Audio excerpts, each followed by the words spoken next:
Todo atleta de alta competencia tiene grandes desafíos que superar. Se supera a sí mismo día a día y muchas veces es acompañado de un coach para poder llegar a su destino. En el episodio de hoy vamos a tener un invitado muy especial que conoce muy bien el tema del coaching deportivo, pero además te vamos a decir cómo este tema te puede ayudar a ti en tu vida. Quédate en Coach Minimalista.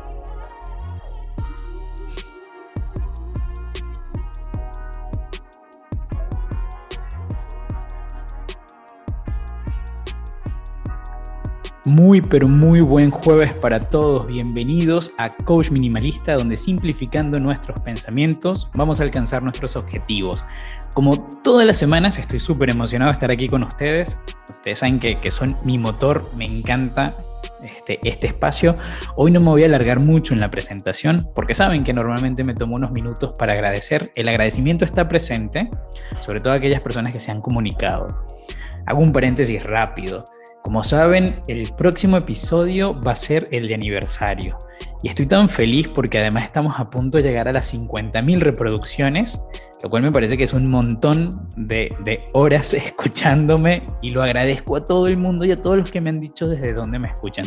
Si todavía no me has mandado un mensajito para contarme desde qué ciudad me escuchas, estás a tiempo de hacerlo porque quiero hacer algo especial para el próximo episodio que es el aniversario. Pero bueno, dejémoslo hasta acá porque hoy es un día muy interesante. Ustedes saben que todas las semanas yo trato de enlazar un poco mi vida con lo que quiero aportarles a ustedes. Y duré unos días sin ir al gimnasio y lo retomé con mucho empeño esta semana. Y de paso me di a la tarea de estar en 2 gimnasios, uno de sala de musculación y otro de CrossFit. Me estoy rompiendo un poco, pero es porque quiero superarme. Y esa superación yo sé que muchos la quieren tener. Y como algunos lo saben, yo estoy dando coaching deportivo, tengo unos jugadores profesionales que los adoro y agradezco la confianza que me depositan en las sesiones que hacemos. Y por si fuera poco, me puse a hacer una especialización con un grupo maravilloso llamado Zoe de coaching deportivo. Así que hoy les traigo un súper invitado para hablar de este tema y de que ustedes también se puedan beneficiar de los hábitos deportivos y de la transformación que genera. Pero no quiero ser yo quien presente a este caballero que nos acompaña, así que Sebastián Villalba, ¿quién eres tú y por qué la gente debería escucharte? Camilo, ¿cómo te va? Muy buenas a todos los que están del otro lado, muchísimas gracias por la invitación, realmente es un honor para mí poder formar parte del podcast, poder formar parte de poder tener la oportunidad que más personas puedan conocer sobre esta hermosa disciplina que es el coaching con tantas ramas que tiene. Y un poco Sebastián Villalba, una persona que se dedicó durante 17 años al básquet, tanto formativo como profesional, docente de educación física, hoy padre de familia, coach ontológico y coach deportivo, actual profesión en la cual me estoy desempeñando en esta empresa, en la empresa Zoe, la cual estoy muy agradecido por todos los espacios que me fue brindando, en especial obviamente en la parte deportiva, que fue donde más desarrollo he tenido. Obviamente no es casualidad, una persona que fue docente de educación física, 17 años de entrenador, desde la formación hasta el profesionalismo, junto con la formación de coaching deportivo, me dio la oportunidad de poder vivir de cerca lo que vive el adolescente, lo que vive el deportista amateur con su trabajo, con el estudio, y lo que vive el profesional. Y vivir ese profesionalismo, he trabajado en lugares donde salía el partido y el entrenador, yo como asistente, me decía, mirá que si perdemos, tenemos que hacer la valija y nos tenemos que ir. Y yo salía con el traje y la valija hecha, porque si perdíamos me tenía que tomar el micro para volverme. Y todas esas cosas que ocurren en ese lapso de tiempo, que la persona te dice eso, que uno se está cambiando, que está armando la valija por las dudas que se tienen que ir, y la adrenalina que se genera en el partido, sabiendo lo que uno se juega, realmente es tan hermosa, y ni hablar los jugadores. Entonces, todo ese mundo atrayente, cuando empecé a estudiar coaching, se abrió como un mundo enorme, divino, donde uno pudo empezar a entender muchas más de estas cosas. ¿Qué ¿Qué más decirte? Porque creo que seguramente tenés muchas preguntas, así que no quiero extenderme mucho en esta presentación para darte lugar a eso. No, gracias. Gracias, Eva. Más que pregunta, esto va a ser como una conversación muy fluida de valor. Y ya en el momento que empezaste a hablar, me llamaron la atención algunas cosas. Me encantó que justamente te traigo aquí a hablar de eso y entre tu presentación, las cosas que has hecho, nombraste que fuiste jugador de básquet, además padre de familia, docente, y pensé mucho en la parte holística del coaching deportivo. Es decir, nosotros nunca trabajamos con deportistas, realmente trabajamos con personas, es decir, tratando de mirar todos los ángulos que tiene la persona. Y ese empeño que seguramente ambos compartimos de poder transformar y mejorar la vida de las personas, me gustaría saber cuándo inició, en qué momento, como tú ya contaste esa anécdota de adrenalina y esa presión que se puede vivir en el mundo deportivo.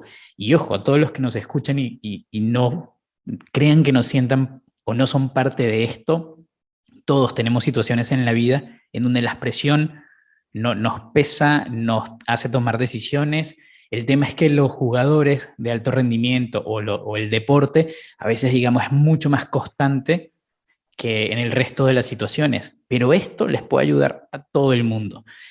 Y bajo ese concepto de ayuda, Sebas, ¿en qué momento dijiste, yo quiero intervenir? O sea, quiero pasar de ser primero un jugador, después un docente, a decir, a intervenir directamente, a ser prácticamente un entrenador mental, un domador de mentes estresadas que tienen el potencial de sacar lo mejor de sí, que tal vez no saben cómo. ¿Cómo fue ese paso o qué fue el clic que te hizo? Aquí es mi lugar.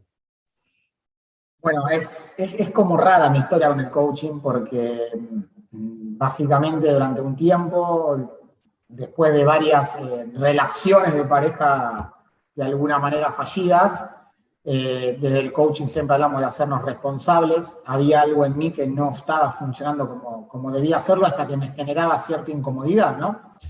Entonces, lógicamente estamos hablando del año 2012, 2013, entonces uno empezó en ese momento a dar lo que más rápido buscaba, era lo más conocido, que era la terapia de un psicólogo. Pasé por 3 sesiones de psicología en las cuales no me sentí cómodo, sentía que no me estaba sirviendo, que no tenía resultados, sin desmerecer la disciplina, por favor, es simplemente una apreciación personal de una experiencia mía. Paralelo a esto, después de unos años, mi madre empieza una sesión de coaching, como una coach, y le va muy bien, tiene resultados, se ven los cambios.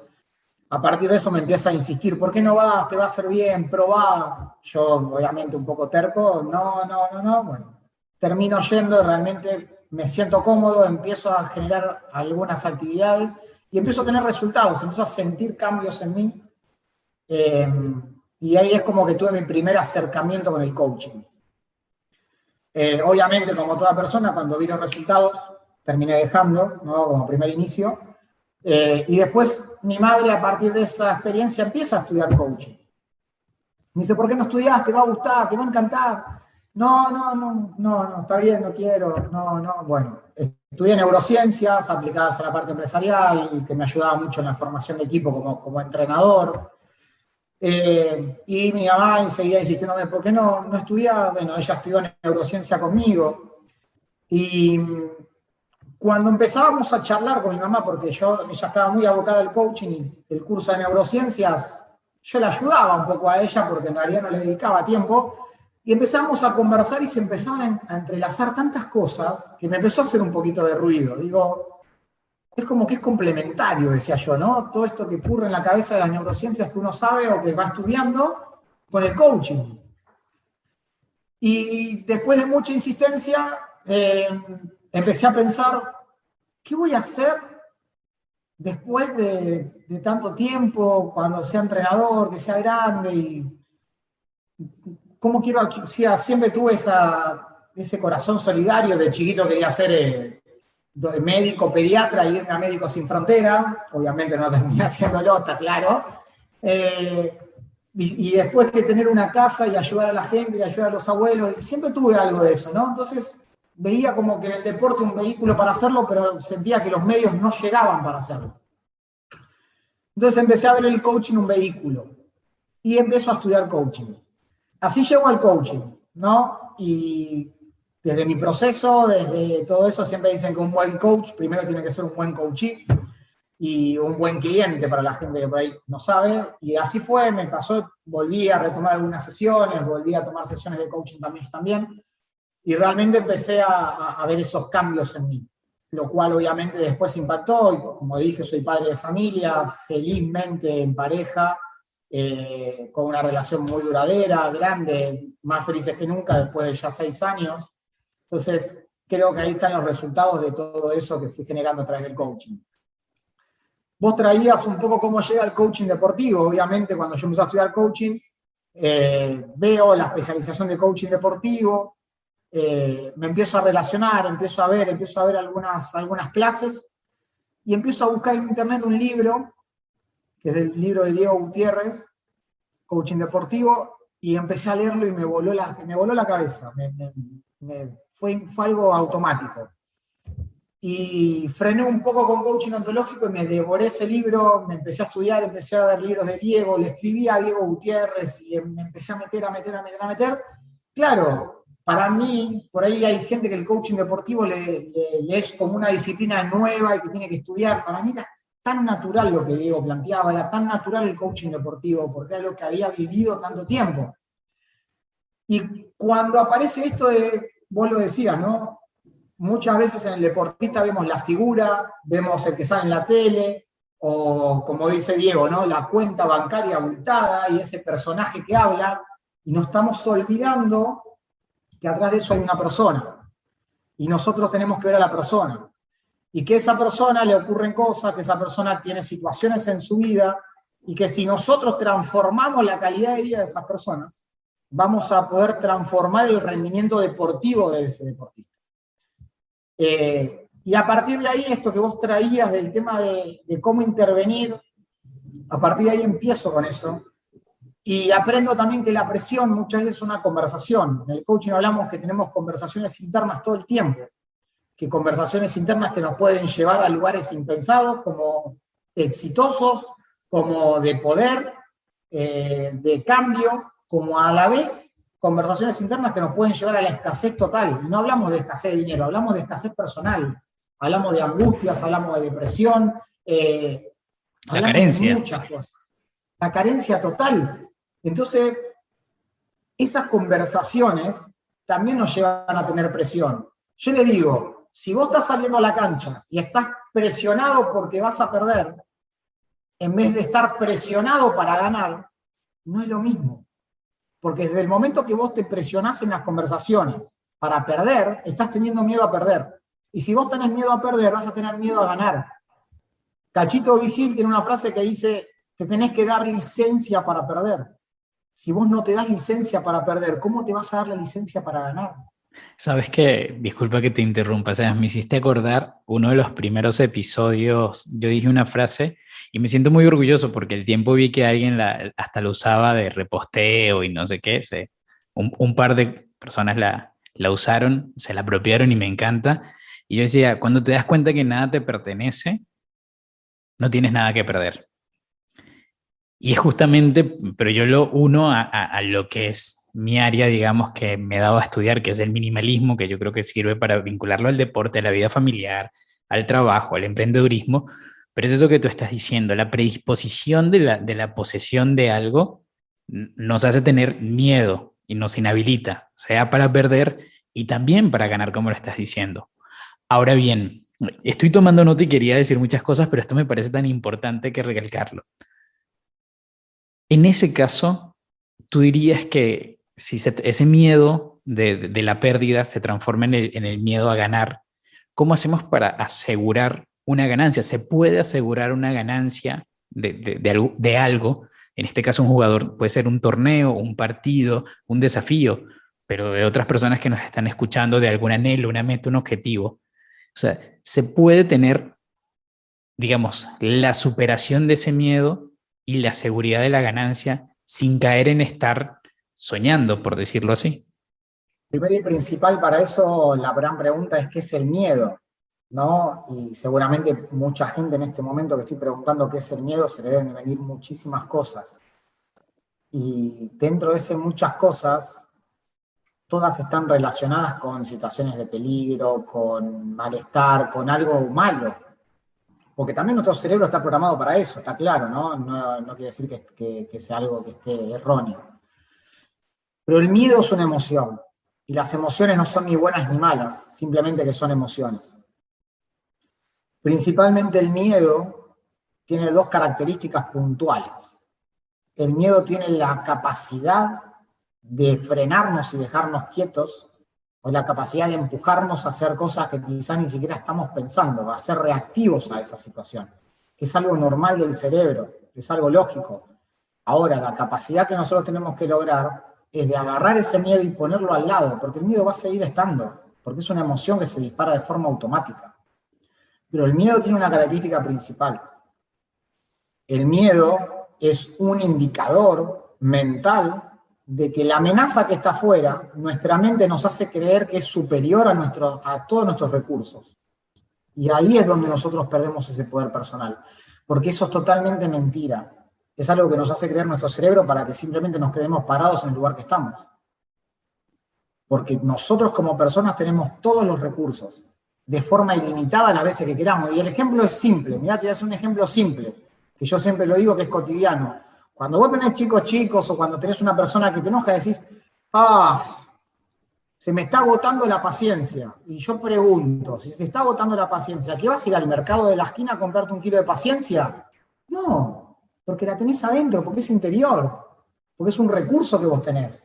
Y esos mismos recursos, como la paciencia, la tenacidad, la perseverancia, la constancia, es lo que te va a llevar a lugares que vos ni siquiera pensás. ¿Cómo Pero le esos damos recursos, cabida a las emociones? Porque ahorita que estás diciendo ese ejemplo, se me agotó la paciencia. No, tienes más. El tema es que le quieres dar, quieres habilitar el enojo. Hacelo, pero tal vez no te sirva. claro, o sea, el enojo ese nuestro queremos ponerlo en otro lado, queremos ponerlo afuera y no, es un tema nuestro. Entonces, cuando nosotros entendemos que ese miedo nos quiere avisar de algo, nos está queriendo prevenir de algo, nos tenemos que revisar. ¿De qué nos quiere prevenir? Porque si yo te pongo otro ejemplo claro, vos vas caminando por una obra en construcción, un edificio en construcción, y de repente se está cayendo una bolsa de cemento y alguien pega un grito. ¿Vos qué vas a hacer? Levantás la cabeza y cuando veas la bolsa de cemento, el disparador va a ser miedo. ¿Y qué vas a hacer? ¿Te vas a quedar parado como la bolsa te pega en la cabeza? No, vas a querer correrte. Entonces el miedo desde ese lugar no funciona como algo negativo, funciona como algo positivo porque te está salvando la vida. Entonces, el problema es, ¿qué estamos mirando cuando vemos que el miedo lo vemos como algo negativo? Quizás el miedo es algo que nos pueda impulsar a superarnos, es algo que nos pueda llevar a superarnos y ser nosotros mejor, una mejor versión de lo que fuimos ayer. Pero no entendemos a veces como personas, a todos nos pasa, que tenemos que agarrar el miedo del brazo y decir, vení, caminá conmigo y vamos a seguir caminando hasta que te canses. Porque Sí, yo sé a dónde voy, a dónde quiero ir. ¿Dónde ponemos el foco? Justamente esta semana tuve un cliente que estaba atravesando un cambio laboral y confesó tener miedo y cuando logramos verlo desde otra mirada, yo le dije, bueno, eso te está indicando que estás en el buen camino. Pero siempre se dice que, a ver, todos los sueños, los proyectos, los objetivos están atrás de los miedos, después del miedo. El El tema es miedo es cómo un los indicador. dominamos, qué hacemos con él. A ver, hay que seguir avanzando con el miedo, porque en realidad muchas veces el miedo son esas creencias que tenemos, ese paradigma que tenemos de que no avances, quédate ahí que acá estás bien. Porque, a ver, nosotros tenemos una característica principal por seres humanos. El cerebro lo único que le interesa es la supervivencia. Entonces, del momento que al cerebro le interesa la supervivencia, vos te levantás, te lavas los dientes, te lavas la cara, desayunás, te vas a trabajar, haces tus actividades, volvés, haces algo más y te vas a dormir. Cuando te vas a dormir, el cerebro dice, uff, otro día más que sobrevivimos. Mañana tenés que hacer exactamente lo mismo. No hagas nada diferente, porque haciendo esto sobreviviste. Entonces, cuando aparece una oportunidad de cambio, de superación, de atravesar esa barrera, de llegar a un objetivo que te va a producir desafíos nuevos, el cerebro no quiere. porque no quiere desafíos nuevos, no quiere cambiar. Entonces, ¿qué aparece ahí? El miedo, diciéndote que no podés, que no es tu lugar, que... Entonces, cuando aparece el miedo, es como decís vos, es un indicador que estás en el camino correcto, estás yendo hacia donde tenés que ir. Tal cual. Y hablando de caminos correctos, voy a hacerte una pregunta, pero primero quiero recapitular un poco porque está buena la charla y yo soy muy de puntualizar las cosas. Los que me escuchan saben que hago eso. Entonces, primero que todo, algo que me llama la atención, y me siento muy identificado, es que empezaste contando tu historia que a partir de un quiebre, tú lo llamaste 3 relaciones fallidas, pero a partir de un quiebre te hizo revisarte a ti mismo. Y esa transformación te sirvió para querer ayudar a otros. Sabes que eso es algo muy, muy en común que tenemos muchos coaches, tal vez a diferencia de la rama psicológica, porque difícilmente un joven de 16 17 años quiera entrar a la universidad porque se sienta roto. Tal vez sí vaya a terapia psicológica, tal vez sí tuvo ese apoyo y decidió. Y justamente cuando hablamos de la diferencia entre psicología y coaching, yo le tengo como muchísimo respeto. Primero leo mucho de psicología, no me siento ni ahí para hablar del tema, pero me nutro mucho y la gente lo sabe, episodio tras episodio leo mucho. Me han escrito muchos psicólogos que escuchan el podcast y que les sirve y que les gusta y les parece interesante, pero más allá de esa gran discusión que puede haber entre las distintas disciplinas, porque yo tengo muy en claro que una es muy puntual y la otra tiene otras capas de profundidad. ¿Cuándo, a tu criterio, es recomendable que alguien busque un coach y cuándo es recomendable que alguien busque un psicólogo? A partir de tu experiencia, de lo que has vivido, e inclusive la gente que has tratado, porque algo que, bueno, tú lo viste en la clase de coaching deportivo, que un día lo dije, tenemos que saber también nuestras limitaciones y decir, mira, este caso no es para mí porque no voy a poder incidir y esto lo va a tratar otro profesional que no soy yo. Para todos los que nos escuchan y a veces pueden tener un tema sin resolver, ¿cuál sería algo que tú dirías, esta guía te puede ayudar a decir, bueno, esto vete por acá o tal vez por este otro camino? Te va a sorprender la respuesta, pero tiene que ver para mí, desde mi mirada, con el bienestar personal, con el bienestar de cada uno, donde cada uno se siente cómodo. Conozco gente que antes de un coach prefiere un psicólogo y le sirve más, se siente más cómodo y termina resolviendo sus cosas. Entonces es donde yo ahí digo que a veces tiene que ver más con uno que con quién está enfrente. Obviamente, como vos decís, yo tengo un respeto enorme por la profesión de lo que es la psicología y entiendo que son dos disciplinas distintas. Porque a veces uno habla con gente de psicología o que está allá y considera que el coaching es una herramienta. Para mí el coaching es una disciplina que tiene una mirada distinta a lo que la mirada que tiene la psicología, tiene una profundidad diferente, apunta hacia otro lado. Entonces, considero que es más, considero hasta que pueden ser complementarias. Y tengo toda la certeza de que eso es así. Ahora, ¿cuándo? Y es difícil decirte cuándo, porque obviamente hay límites, sí, hay límites cuando una persona necesita una asistencia psiquiátrica y ya eso está fuera de nuestras competencias como coach. Y uno tiene que ser no solamente competente, sino tiene que ser responsable para con lo que hace, con la persona, súper responsable. Después para mí tiene que ver con cómo la persona se siente. Yo seguramente que el problema, la situación y el quiebre que tenía con el tema a nivel pareja y demás, capaz que si yo hubiera tenido otra predisposición lo hubiera solucionado con un psicólogo. Capaz que sí. Y no era que era con uno o con otro. Tenía que ver con que yo tenía unas necesidades puntuales que quería resolver y en el momento, y no tenía muchas ganas de esperar. Quería algo más ya, más en el momento, hablemos de ahora. No quiero que me preguntes cómo fue mi infancia y no quiero, no porque no me estás ayudando hoy. Yo necesito irme con algo hoy. Pero, Sebastián, capaz que otra persona tiene esa paciencia, tiene esa espera y está bárbaro. Está genial. Entonces, para mí, el punto entre lo que es psicología y coaching, en esa rama, para mí tiene que ver con el bienestar personal. Cómo me siento con cada uno.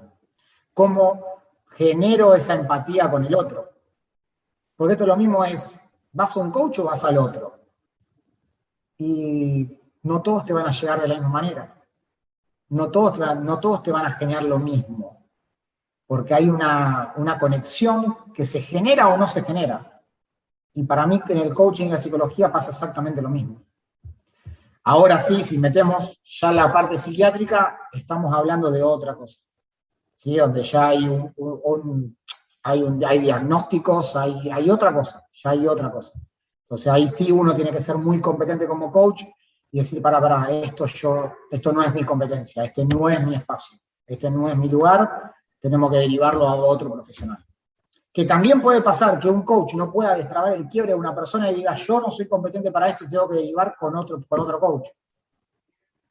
Entonces, los límites del coach también están en los límites de esa conexión, de ese conocimiento y de esa capacidad de llevar al cliente a otro lugar, a otro espacio. Cuando yo no lo puedo llevar a otro espacio es porque no estoy encontrándolo.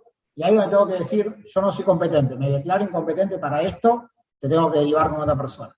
Claro, y además de también puede estar en juego el tipo de rama que quieras utilizar. Cuando estamos hablando también, hiciste una leve diferenciación sobre los tipos de coaching. Y para los que no están muy habituados al tema, no piensen que tampoco es tan distinto una cosa de otra, es simplemente el enfoque. Es decir, creo que las bases del coaching son las mismas, que es estudiar a fondo a la persona, que la persona reflexione y tenga un espacio para escucharse principalmente. Y cuando hablamos de coaching deportivo, de coaching ejecutivo, de coaching holístico, de coaching de liderazgo, en realidad es el enfoque que uno le quiere dar y después hay cada uno cuánto se especializa en eso.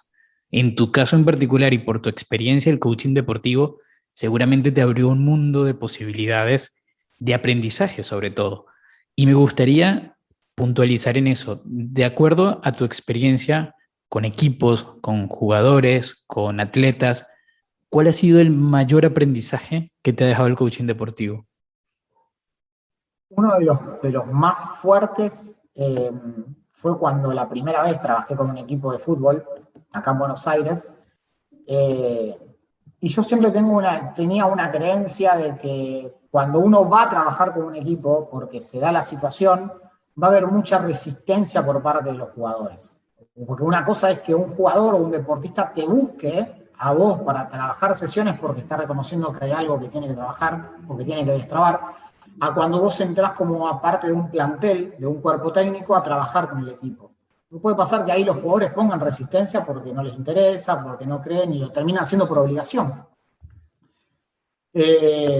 Generamos, tuve la suerte o la visión o el tacto que di con la actividad grupal justa, y cuando genero las sesiones individuales con algunos jugadores puntuales que me designó el cuerpo técnico, la apertura que reciben los jugadores. Y había sido la primera vez que había ido. Y digo, ¿cuánta necesidad a veces hay que el jugador sienta que hay alguien acompañándolo que no sea el entrenador? Porque siempre digo lo mismo, me dicen, yo soy entrenador, ¿puedo estudiar coaching? Claro que sí, porque te va a servir, te va a ayudar, te va a dar herramientas, pero la realidad es que el entrenador tiene que liderar. Desde el momento que vos tenés que liderar, tenés que tomar decisiones que a muchos jugadores pueden no gustarles. Entonces, desde ese momento, vos dejás de acompañar al jugador, porque ya no lo estás acompañando para entenderlo, para superarse, estás tomando una decisión porque el equipo está por encima de las individualidades. En cambio, el coach va a estar al lado de ese jugador para que ese jugador no se caiga, para acompañarlo, para que vea esa situación como un desafío o como un reto para poder dar un salto de calidad. Entonces, la apertura en la primera vez que vi de los jugadores, para mí fue impactante y fue un romper un paradigma, una creencia de que eso no pasaba. Fue mi primera vez que trabajé con un equipo profesional de fútbol y vi esa apertura. Eso fue como la experiencia así más fuerte que tuve, porque después como cuando ya se plantearon otras situaciones, yo ya sabía que eso iba a ocurrir. Quizás no con todos, pero sí que iba a ocurrir. Pero esa primera vez para mí fue muy impactante. Está buenísimo eso que estás contando, también lo he vivido y a veces la creencia de uno, si el jugador no es lo mismo cuando un jugador llega queriendo hablar contigo, a cuando el plantel el que sea lo invita a que participe. Y sí, a veces uno se lleva esas sorpresas, esas gratas sorpresas. Y algo que quiero recalcar en este punto para los que nos están escuchando, y creo que es importante entender que el coach nunca es protagonista. Entonces esa puede ser una gran diferencia entre un director técnico, un entrenador, un líder de equipo y el coach, porque en realidad sí tiene cierto protagonismo el entrenador, el director técnico, el jugador líder, el atleta. En cambio el coach siempre va a caminar en paralelo, nunca por encima, ni por detrás, ni por adelante de los que están haciendo la historia. A ver, el coaching se trata de eso, ¿no? Que siempre hablamos, es acompañar a despertar ese talento interno y cada persona tiene sus tiempos, cada persona necesita sus espacios, necesita su tiempo de ese despertar, por así decirlo, ¿no? Y no hay nada ni nadie que pueda acelerar o retrasar ese proceso, nada. Entonces, desde ese lugar el protagonista siempre va a ser el otro, siempre. A ver, vamos a los orígenes del coaching con la mayéutica de Sócrates, ¿no? Donde se consideraba que quien enseñaba tenía todas las preguntas y quien aprendía las respuestas. Entonces ya estamos hablando de Sócrates, cuando a veces se considera que el coaching es una disciplina nueva. En realidad simplemente se fue cambiando y modificando todo en base a X cosas, necesidades, lineamientos, lo que vos quieras. Pero estamos hablando que en esa época había una disciplina que era la mayéutica que hablaba de esto, ¿no? Claro, totalmente. Sí, sí, es generar el espacio a partir de lo que vamos construyendo lingüísticamente. Y es lindo el trabajo que se puede generar y todo lo que se puede lograr. Ahora bien, estoy pensando en otra de las diferencias del coaching deportivo con respecto a otros coaching, y para mí también puede haber un factor tiempo importante, porque muchas veces cuando tratamos, que seguro también te pasa a ti, clientes que vienen como tú referiste en algunos ejemplos, por algo puntual, no necesitas tal vez meses de trabajo, en un par de sesiones logras generar el resultado puntual que quiere la persona. Y esa duración va a variar dependiendo de qué tan cómodo se sienta con el acompañamiento. Con el coaching deportivo es distinto porque las metas son más largas y tenemos temporadas, y las temporadas pueden durar 4 meses, 6 meses, entonces es un trabajo mucho más largo. ¿Cómo hacer para no agotar el mismo proceso de coaching en ese acompañamiento de largo plazo con un deportista? Primero, desde mi mirada, hay un proceso hay dos procesos que van de la mano. Primero, el descubrimiento del objetivo y la meta puntual del deportista, en la parte individual. Siempre hablando de la parte individual. Que lo podemos llevar a la grupal, ahora lo vamos a hacer. Una vez que hacemos eso, poder generarle al deportista una mirada hacia adentro, una autoobservación. Y eso lleva un proceso, no es de una sesión o dos. Porque en el coaching decimos que no somos capaces de cambiar nada que no podamos observar. Solo podemos cambiar aquello que somos capaces de observar. Entonces, si nosotros no nos observamos a nosotros mismos, no podemos cambiarlo. Entonces, a partir de ese lugar, generar esa autoobservación lleva un tiempo, lleva determinadas actividades, determinada mirada, y ahí pueden salir cosas. Y además, nosotros podemos decir, bueno, este proceso lo vamos a llevar de esta manera, genero la observación de esta otra, hago tal actividad porque me pasó, y llega el día de la sesión y miren el deportista llorando porque se peleó con la mujer y está a punto de separarse. Si vos con la sesión que preparaste, lo que tenés que hacer es hacer un bollito y tirarla al tacho de basura y escucharlo. Porque cambió las reglas. Porque como vos decís, quien marca los tiempos y quien es el protagonista es la persona, no es el coach. Entonces esa persona ese día no está para seguir con el proceso que nosotros pensamos primero. Tenemos que estar ahí presente con él. Yo no le puedo decir, bueno, dejá de llorar, hoy tengo preparado otra cosa.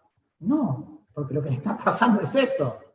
Entonces, a partir de ahí, nosotros tenemos que volver a encaminarlo, volver a ponerlo y centrarlo en el lugar, ¿no? Que en realidad nosotros no, que él se pueda centrar de vuelta, que él se pueda acomodar con la situación que está viviendo, que pueda ordenarla para después seguir con el proceso. Y obviamente vos después vas a tener algo para mí que es mucho más superador, que es que la persona pueda encontrar su propósito de vida. Y justamente a veces, increíblemente, ese propósito de vida termina estando atado, de alguna manera, a la meta y el objetivo que te planteó el primer día. Pero todo eso es un proceso, y ese proceso, como decís, que a cada uno le lleva un tiempo diferente. Y vos sabés cuál es la meta que tiene él, pero vos le haces una transformación personal, y en esa transformación personal él va a llegar a su meta. Entonces, las cosas que van a ir saliendo en ese momento, nosotros no las podemos medir en tiempo, pero sí la podemos medir en presencia, la podemos medir en cómo lo va llevando, en cómo está. Nosotros tenemos que saber cuál es el camino que tiene que recorrer, pero en cuánto tiempo, y lo va a determinar la persona. Y también las vicisitudes de la vida que aparecen y no está a nuestro alcance. Claro. Sí tenemos que estar preparados para acompañarlo. Sí, y me hace pensar también en aquellas personas que, si bien pueden buscar un coach, o sea, los que no son deportistas. Fíjate que este episodio ha sido una dualidad, porque estoy intentando que todo el que nos escuche se lleve algo de valor. Entonces, claro, entendemos ese proceso largo del deportista, que tal vez tiene una meta de torneo, de campeonato, de juego, de olimpiada, versus su propósito de vida, que va a estar seguramente alineado y va a florecer durante ese recorrido. En cambio, los que no están adentrados en también está el hecho de cómo en su conexión interna, en su búsqueda de claridad, en su conexión con el propósito, terminan siendo metas a largo plazo. Y tal vez el coach de forma puntual pueda aparecer en distintos momentos para apoyar y ayudar a ese centramiento que tienen las personas. Y digo esto para enlazarlo con otra pregunta que te tengo, Sebas, y es, de lo que tú has observado de tu trabajo, de los deportistas, de los atletas y de este mundo hermoso del deporte, ¿cuál crees que serían los mejores hábitos o cuáles serían los mejores elementos, no sé cómo llamarle, que se les puede dar a todo el mundo, independientemente si está en el mundo del deporte o no? Es decir, de estas figuras con que tú has trabajado, de estos equipos, de esta garra, de esta pasión, de todo lo que has vivido, a los no deportistas, ¿qué crees que se les puede dejar de legado, por decirlo así? Vos sabés que es una pregunta que me encanta y que también me la hago a mí mismo hoy por hoy. Y para mí, para definirlo en una palabra, es liderarse. Liderarse a uno mismo. Porque esas personas que por ahí no son deportistas o que les cuesta, estamos hablando que les cuesta tomar un compromiso con uno mismo. Estamos hablando que la comodidad te está ganando, que esa fiaca, esa pereza te está ganando, porque no te estás pudiendo liderar. No te liderás a vos mismo para decir, todos los días voy a hacer actividad física 1 hora. ¿Y qué es lo que te detiene? Vos mismo. No hay nada que te detenga, solamente vos mismo, y no te estás liderando. Ahí aparece también el empoderamiento personal. ¿Cómo vos vas a liderar a otros y vas a empoderar a otros? Ya sea en tu trabajo, sea en el club, sea en el vestuario, sea en tu oficina, si vos mismo no estás pudiendo sostener un compromiso con vos. ¿Qué te está pasando adentro que no estás pudiendo sostener un compromiso con vos? ¿Cómo vas a sostener un compromiso con otros si no podés sostener el compromiso con vos mismo? ¿Cuáles son las conversaciones que te están frenando? Entonces, para mí pasa por la declaración. Voy a ir al gimnasio todos los 5 días de la semana, de tal hora a tal hora. Genero el compromiso conmigo mismo, no tengo que depender de un otro, lo genero conmigo y me lidero y tengo la constancia y la perseverancia que todos los días a esa hora voy a estar haciendo actividad física. Pero también ese compromiso que yo tengo conmigo va a delimitar cuánto es la autoimagen que yo tengo de mí. A uno dice, si no tenés compromiso con vos, no te puedes comprometer con otros. Capaz que tenés un grado de responsabilidad que sí, pero tu propia autoimagen, como vos te estás viendo, no te permite comprometerte a vos mismo. No te sentís en derecho, no te sentís que estás en condiciones de tener esa vida saludable, de hacer todos los días ejercicio. ¿Qué te está pasando que te está fallando a vos mismo? Me encanta, ya veo por qué te gusta la pregunta, porque tienes una elocuencia al relatar la respuesta increíble, Sebas. De verdad que me fascinó escucharte todo lo que estás diciendo. Me parece que es lo que el mundo del deporte le puede dejar a otros, lo que un coach puede ayudar a otro a alcanzar, y creo que resume muy, muy bien esto, y para lo que estamos convocados aquí hoy en día. Yo ya te había contado fuera de micrófono que me han escrito a veces algunas personas que, porque yo cuento de mis rutinas, de mis hábitos y de las cosas que con mucho esfuerzo he ido asentando, y no es secreto para nadie, yo antes odiaba el deporte. Es una palabra fuerte, pero se estaba totalmente enemistado con el ejercicio, con eso, tenía otro tipo de vida. Y desde que me reencontré con él, me ha hecho tanto bien que no lo quiero dejar. Y algunas personas me han preguntado, ¿cómo hago? No puedo. Y ahorita resumiste muy, muy bien eso de comprometerse con uno mismo. O sea, me encantaron todas las frases que dijiste y cómo las utilizaste. El liderarse, el entender que uno solamente es responsable de sus acciones.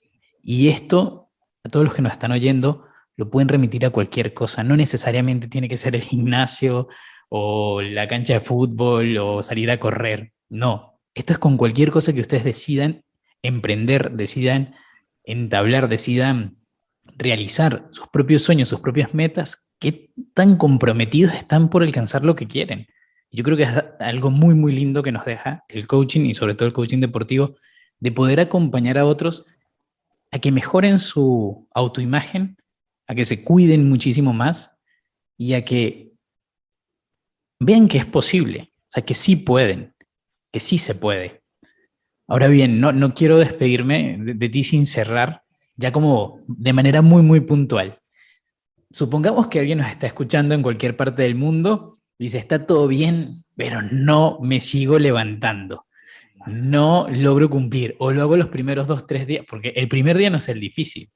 El difícil es el 3 o 4 cuando te duele todo y dices, ¿por qué me metí en esto? O cuando, no sé, te vienen las tentaciones al frente. Para todas aquellas personas que quieren iniciar una vida un poco más saludable y quieren tener los beneficios del hábito deportivo, ya no estamos hablando ni de coaching ni de atletas. ¿Qué podrías tú recomendarles? Porque además también eres un deportista, para que puedan encauzar su vida hacia algo más saludable y con más bienestar. Voy a preguntar para qué quiero hacer esto y para qué voy a seguir haciendo lo que estoy haciendo, y si realmente eso me conforma conmigo y me deja contento conmigo. Y la pregunta es si considero que eso, que mi situación actual me incomoda, que esa situación actual me disgusta conmigo mismo, si te vas a permitir seguir haciéndote daño a vos mismo. ¿Cuánto te querés? ¿Cuántas veces te abrazás al día? ¿Cuántas veces te mirás al espejo y decís, estoy feliz con lo que soy? Me amo, estoy feliz, estoy tranquilo. Creo que me merezco todo lo que tengo y que me puedo merecer más. Si estás considerando que te podés merecer más, andá y salí a buscarlo. Andá por lo que te corresponde, porque acá nadie te impide nada. En la vida nadie te impide nada. Nadie te impide ir al gimnasio, nadie te impide tener una vida saludable, solo te lo estás impidiendo vos mismo. Entonces levantate, mirate al espejo y decís, quiero esto y voy a tener esto. Pero decítelo, no te mires al espejo y te quedes callado y te lo digas para adentro. Mirate y decítelo todos los días. Y todos los días decís, ¿para qué voy a ir al gimnasio? Para esto. ¿Para qué voy a hacer actividad física? Para esto. ¿Para qué quiero una vida saludable? Para esto. Porque todo lo queremos para algo. Pero si no lo decís, como decimos en el coaching, no lo declarás, no soltás la declaración al universo, no lo vas a tener, porque va a seguir quedando adentro tuyo. Y lo que queda adentro de uno, queda ahí adentro, y nos está ahí adentro, y está, y está, y está, y no genera nada. Desde el momento que declaramos, generamos una acción. Porque por ahí se lo podemos declarar a un amigo, y ese amigo va a decir, vamos, yo te acompaño. Y cuando te dicen, vamos, yo te acompaño, ya tu declaración está generando acción. Y va a empezar a hacer que las cosas pasen para vos y para otros. Liderar y liderar a otros. Exactamente, exactamente. Entonces, no nos quedemos ahí, no nos quedemos en ese lugar, en esa comodidad. Salgamos, rompamos el cascarón y hagamos que todo suceda. Buenísimo, me encantó porque una de las cosas típicas de estos episodios es que durante el episodio normalmente yo lanzo un par de preguntas para que la gente reflexione. Y la ventaja de hacer este episodio con un colega coach es que ha estado cargado de preguntas. Y ha sido un episodio genial. Me encantaría hacer un resumen de todo como siempre hago, pero tendría que repetir todo de nuevo porque todo es muy valioso. Pero me voy a quedar con la última parte para que quede como bien puntualizada y hay 3 preguntas que me parecen súper importantes. Más allá de, como dirían los hábitos atómicos, de poner los zapatos deportivos a la vista, más allá de tener el vaso de agua servido apenas te levantas, que todo eso ayuda. Dijiste, 1, observar mi situación actual. Y me remito a otra palabra que dijiste, otra frase súper importante, solo podemos cambiar aquello que podemos observar. Entonces eso me encantó. Vamos a hacer primero que todo un análisis de en dónde estamos parados. Y después diría estas 3 preguntas súper poderosas. ¿Para qué quiero hacerlo? La segunda, ¿cuánto me quiero? Porque pasa por un tema de mucho amor propio. Y tercero, ¿qué merezco yo? Yo creo que con eso es más que suficiente. Anótenla. O sea, los que estén escuchando esto, pongan pausa, retrocedan 15 segundos, que Spotify los deja, o donde estén escuchando, y anoten esas preguntas y hágansela a diario. Y cuando se dan cuenta, pueden con todo, pero una cosa a la vez. O sea, yo antes decía que no podía ir al gimnasio, después empecé a ir un día, después 2, o sea, tengo 3 años entrenando. Y cuando todo cerró en la pandemia, no me detuve. Salí a correr, hacía yoga por YouTube, o sea, herramientas hay cuando queremos y tenemos como el centro en la vista. Así que aprovechen todas estas palabras de Sebastián, aprovechen toda esta información de valor, entiendan que no necesitas, mejor dicho, ser un atleta de élite para tener resultados de élite. Yo creo que ese es como un gran resumen de esta conversación. Sebas, ¿te gustaría agregar algo para despedir a toda esta audiencia? Una frase que me encanta, que es de Napoleón Hill, quiero recordarla bien exacto porque realmente me encanta y que más allá del deporte, ¿no? Que cada momento de frustración, cada angustia, cada caída lleva una semilla de equivalente o mayor valor. Cuando estén en esos momentos de frustración, respiren, tomen mucho aire y sigan adelante. Cuando aparezca la angustia, séquense las lágrimas y sigan adelante. Cuando se tropiecen, tengan en cuenta que se están tropezando hacia adelante. Cuando se caigan, se van a caer hacia adelante. Levántense y sigan, porque ahí cerquita va a estar la semilla de equivalente o de mayor valor. Va a estar eso que están buscando, va a estar ese objetivo. Vayan por eso, levántense una y otra vez, y que nada ni nadie les diga cómo tienen que vivir su vida. Salgan a vivirla, salgan a disfrutar de lo que tenemos todos los días y agradecerlo. Muchísimas gracias, Cami, por esta invitación, gracias a todos los oyentes y siempre contento de poder generar un aporte para cada uno de los oyentes y para cada una de las personas que está cerca y que quiere saber qué es el coaching. No, muchísimas gracias, Sebastián, a ti. Gracias, Sebastián Villalba. Ha sido un episodio de muchísimo valor. Yo estoy re contento. Si a ti te gustó, si te hizo sentido, si te ayuda, compártelo porque tal vez puedas ayudar a otras personas. Sabes que nos puedes escuchar en Spotify, YouTube, Apple Podcast, iVoox, Google Podcast y en coachminimalista.com. Hay un montón de sitios. Lo importante es que donde lo escuches te suscribas porque eso ayuda muchísimo a que esto siga creciendo. Escríbeme cuando quieras, camilo@coachminimalista.com o por Instagram también. En todas las redes estoy igual. Se viene el aniversario. Espero seguir recibiendo sus mensajes. Estoy muy feliz de ese primer añito porque esto apenas está dando sus primeros pasos. Yo lo veo como un bebé. Estamos pasando la etapa de gatear a los primeros pasos, cada vez con mejores invitados, como el día de hoy, cada vez con más información de valor. En todos los programas me gusta despedirme con una pregunta. Va a estar difícil que la pregunta final sea tan buena, o por lo menos espero que sea casi tan buena como todas las que planteó hoy Sebastián. Pero yo creo que es importante, después de que todo esto que hablamos y estas reflexiones que van más allá de lo deportivo, piensen ustedes, ¿cómo puedo comprometerme conmigo mismo el día de hoy? Muchas gracias y nos vemos.